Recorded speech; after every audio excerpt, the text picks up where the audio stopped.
Welcome to the final paragraph of Shivatandava Stotram, that is the 14th one. The words are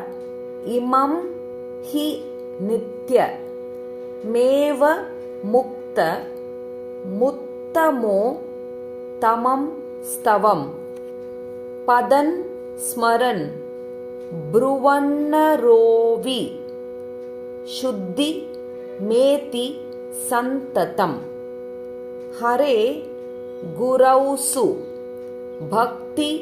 मासु याति नान्यतागतिं विमोहनं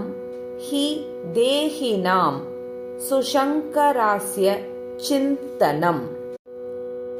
इमं हि नित्यमेव मुक्तमुत्तमोत्तमं स्तवं पदं स्मरन् ब्रुवन्नरो विशुद्धिमेति सन्ततं हरे गुरौ सुभक्तिमाशु याति नान्यतागतिं विमोहनं हि देहिनां सुशङ्करस्य चिन्तनम्